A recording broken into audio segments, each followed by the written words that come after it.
मैं हूं शकील बागमरे और आप देख रहे हैं B News Nation. B News Nation का विशेष कार्यक्रम कौन बनेगा एमपी। आज चुनावी मतदान यात्रा है और इस मतदान यात्रा में हम आपको बी न्यूज़ नेशन की जानिब से पल पल की खबर लाइव देने की पूरी कोशिश करेंगे। और यही नहीं, आपके बीजापुर शहर के ज़िले की हर एरिया की पल पल की खबर हम आपको देंगे। और रही बात कर्नाटक का, ये सेकंड फेस चुनाव चल रहा है और हिंदुस्तान का तीसरा फेस चुनाव। इससे पहले कर्नाटक के 28 सीटों में 14 सीटें 18 मई को हो चुके हैं वहाँ के चुनाव, और ये 23 मई का चुनाव 14 सीटों के लिए शुरू हो चुका है। यूँ समझिए ये नेताओं की एग्ज़ाम शुरू हो चुकी है राजनीति, और इसमें बस फ़र्क इतना है कि ये एग्ज़ाम नेता नहीं लिखते बल्कि ये एग्ज़ाम जनता लिखती है। और इसका फ़ैसला, इसका रिज़ल्ट नेताओं को 1 महीने के लिए इंतज़ार करना पड़ता है और 1 महीने के बाद इसका रिज़ल्ट आता है। तो जैसे कि आप देख सकते हैं, मैं इस बीजापुर के सकाफ रोज़ा वार्ड नंबर 28 में ठहरा हूँ, और ये सरकारी स्कूल है जहाँ पर लोग, पुरुष महिलाएं सभी आ रहे हैं। आप देख सकते हैं यहाँ पर मतदान की प्रक्रिया शुरू हो चुकी है। लोग अपना अनमोल वोट, जो जनता की सबसे बड़ी ताकत होती है, उस ताकत का इस्तेमाल करने के लिए लोग अपने घरों से बाहर आकर अपनी जिम्मेदारी निभाने के लिए यहाँ पर पहुँच चुके हैं। इस स्कूल में कुल 6 पोलिंग बूथ हैं और इन पोलिंग बूथ में बताया जा रहा है कि तकरीबन 4,500 से ज़्यादा वोट हैं। और मैं आपको बताऊं, इन 4,500 में मैं भी एक हूं, क्योंकि मेरा वोट भी यहीं आता है और मेरा फ़र्ज़ भी बनता है कि मैं अपनी ताकत का इस्तेमाल करूं। तो मैं खुद भी अपना, जो संविधान ने हमें दी है, सबसे बड़ी ताकत है अपने वोट की, उस वोट की ताकत का इस्तेमाल करने के लिए मैं भी यहाँ पर आया हूँ। और अपना वोट जो इस देश का भविष्य तय करेगा, इस देश को विकास के और ले जाएगा, मैं अपना वोट सोच समझकर वो उन नेताओं को दूंगा। मैं इस वक्त वोट पाने के लिए जा रहा हूं और आप सभी से भी मेरी इल्तिजा है कि आप भी अपने घरों से बाहर निकले और अपने वोट का इस्तेमाल करें, ताकि इस देश का भविष्य बने। इस देश के भविष्य के लिए आपका भी फ़र्ज़ बनता है कि आप आएँ और अपने कीमती वोट का इस्तेमाल करें।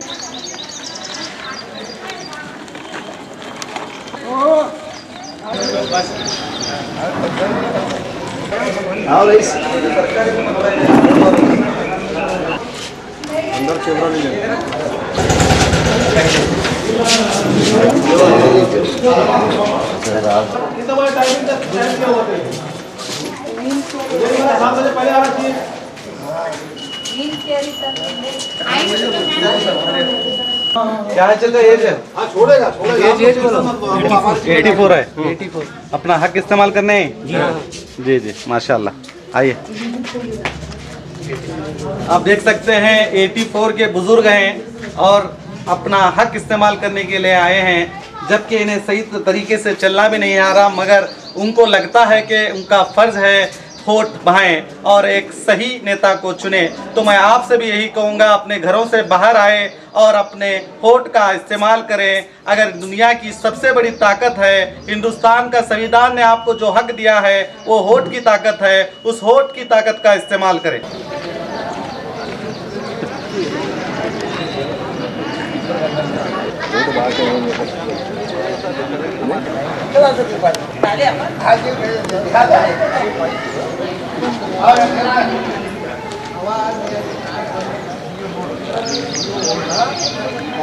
मैंने तो अपना हक अदा किया है। संविधान की जो ताकत संविधान ने जो हमें ताकत दी है, मैंने तो उसका हक अदा किया है। क्या आपने भी इस देश के लिए, एक अच्छे नेता के लिए, एक अच्छी सरकार के लिए क्या अपना हक अदा किया है? अगर नहीं किया है तो मैं आपसे कहूँगा कि अपने घरों से, अपने परिवार के साथ निकलें और अपने हक का इस्तेमाल करें और एक अच्छा नेता और एक अच्छी सरकार चुनें। जैसे कि हम आपसे कहते आ रहे हैं, हमने कल भी आपसे फेसबुक के ज़रिए, सोशल मीडिया के ज़रिए कहा था कि हम 10 बजे आपको पूरा इलेक्शन कवरेज देंगे कि किस इलाके में किस तरह के मतदान चल रहे हैं, कितने % मतदान हो चुके हैं, किस तरह के हालात हैं, किस तरह के परेशानियों से जनता को, लोगों को जूझना पड़ रहा है।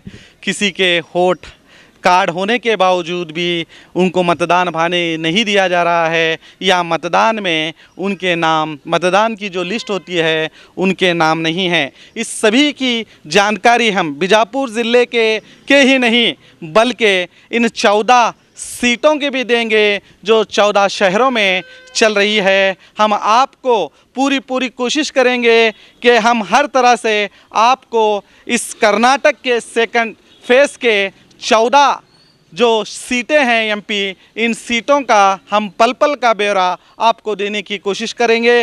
तो आप हमारे साथ बने रहिए, हम आपको हर तरह की जानकारी देंगे। जैसे कि आप देख रहे हैं, यहाँ पर चुनावी माहौल गर्मा गया है और लोग अपने कीमती और अनमोल वोट का इस्तेमाल करने के लिए, अपने वोट की पर्ची लेने के लिए यहाँ पर मौजूद हैं। और यहाँ पर हमारे जो यहाँ पे नौजवान हैं, आप देख सकते हैं किस तरह से इलेक्शन हो रहा है। मतदान की जो पर्ची यहाँ पर देख सकते हैं, हर पर्चियों को उन लोगों के नामों के साथ जो ढूंढकर इन लोगों को वोट भाने के लिए दिया जा रहा है। यहाँ पर ये नौजवान अपनी जिम्मेदारी के साथ काम कर रहे हैं। मैं इनसे जानना चाहूँगा, क्या इस वार्ड में सब जगह वोटिंग घर तक नहीं पहुँचे? नहीं पहुँचे। ऐसे बहुत से कंप्लेंट आ रहे हैं कि हर वार्ड में चिट्ठियाँ, जो वोटिंग के जो चिट्ठियाँ आते हैं वो कभी भी अभी पहुँचे नहीं। जैसे कि लास्ट इलेक्शन में प्रकाश राठौड़ के जो इलेक्शन था, उस वक्त जो हर घर में हर मेंबर का जो है इलेक्शन की जो चिट्ठी पहुँची थी। इस बार कुछ भी देखने को नहीं मिल रहा। और जैसा पब्लिक का जो रोटेशन था लास्ट टाइम वोटिंग का, वैसा माहौल नहीं दिख रहा। पब्लिक जो है वोटिंग के लिए वैसा नहीं आ रही है। तो आपको लगता है कि इस बार परसेंटेज एमपी का काफ़ी कम होगा? ऐसा तो कोशिश तो कर रहे हैं जेडीएस और कांग्रेस मिलाकर, लेकिन जो है मेहनत करना चाहिए हमारे देवानंद चौहान साहब को, लेकिन वो नहीं कर सके क्योंकि बहुत से गलियों में ना चिट्ठी भी बटी और ना प्रचार हुआ। सिर्फ कांग्रेस वाले ही किए हैं, जेडीएस वाले इतना नहीं किए जितना कि कांग्रेस वाले किए हैं। तो जैसे कि देखते हैं, ये बीजापुर है कर्नाटक का, यहाँ गठबंधन सरकार है जेडीएस और कांग्रेस की। कांग्रेस और जेडीएस की गठबंधन में कहा जा रहा है कि ये यहाँ पर जो मौजूद हैं वो कांग्रेस के कार्यकर्ता हैं और कांग्रेस कार्यकर्ता अपनी जान लगाकर मेहनत कर रहे हैं ताकि अब जो गठबंधन सरकार से जो एमपी दिया गया है वो जेडीएस की एमपी सुनीता चौहान हैं, उनको ज़्यादा मत से जीत दिलाए। मगर यहाँ पर हमें ये भी खबर आ रही है कि यहाँ पर कई घरों में मतदार की जो चीटी होती है, प्रचार चीटी, वो नहीं पहुँची। क्या आपको कुछ कहना चाहिए, इस प्रचार चीटी घरों तक क्यों नहीं पहुँची? अब ये हजरत आए हैं जी, इनका कार्ड तो इनके पास है मगर लिस्ट में नाम नहीं है। जैसे कि आप देख सकते हैं मेरे पास एक इलेक्शन आईडी है जिसमें अब्दुल हमीद मोमिन, ये अब्दुल हमीद मोमिन के नाम पर इलेक्शन आईडी है और यहाँ पर मौजूद हैं अब्दुल हमीद मोमिन साहब। तो आइए इनसे बात करते हैं। इनका इलेक्शन आईडी तो इनके पास है और ये हमारे सामने सही सलामत हैं, मगर जो प्रचार, जो इलेक्शन की जो मतदार पट्टी होती है, जो मतदार की लिस्ट होती है, उस लिस्ट में इनका नाम कहीं पर भी नहीं है। यानी कि इनके नाम को मिटा दिया गया है। यानी इस देश के भविष्य तय करने वाली ये जो जनता होती है, उस जनता का एक वोट कम कर दिया गया है।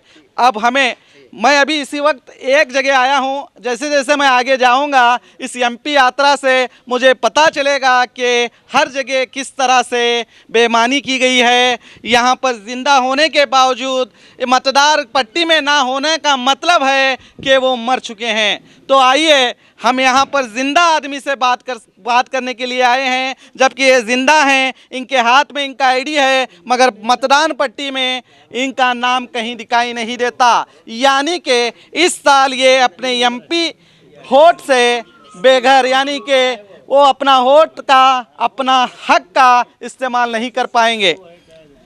आपको कैसा लगता है?